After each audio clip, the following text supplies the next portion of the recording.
A ratio compares two quantities of the same kind. It is mathematically expressed as A to B, or A divided by B. The first term A is called the antecedent, and the second term B is called the consequent. Here is an example. If a basket contains 4 apples and 2 oranges, the ratio of apples to oranges is 4 to 2, which simplifies to 2 to 1. We can express ratios in their lowest terms. A ratio remains the same if both terms are multiplied or divided by the same non-zero quantity, as shown with the examples here. To simplify the ratio 12:18, we find the HCF of 12 and 18, which is 6. Dividing both terms by 6 gives us the simplified ratio of 2 to 3. There are different types of ratios. Equivalent ratios, like 2 to 3, 4 to 6, and 6 to 9, all represent the same comparison. The ratio in simplest form is always reduced to its lowest terms.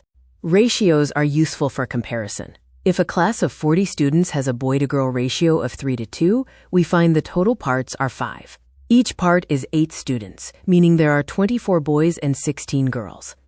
Ratios have many real-life applications, such as following recipes, using map scales, and comparing scores in sports like cricket. The compound ratio of A to B and C to D is calculated by multiplying the antecedents and the consequents. For example, the compound ratio of 2 to 3 and 4 to 5 is 8:15. Continued ratios help find the ratio among 3 or more quantities. We make the common term the same using the least common multiple to connect the ratios, as shown in this example. Ratios are often used in word problems involving distribution, comparison of incomes, or finding the number of items in a group.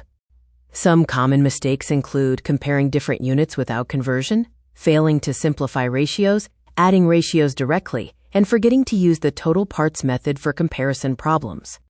To summarize, a ratio compares two quantities of the same kind, must be in the same units, and is simplified using the highest common factor. Ratios are used extensively in daily life.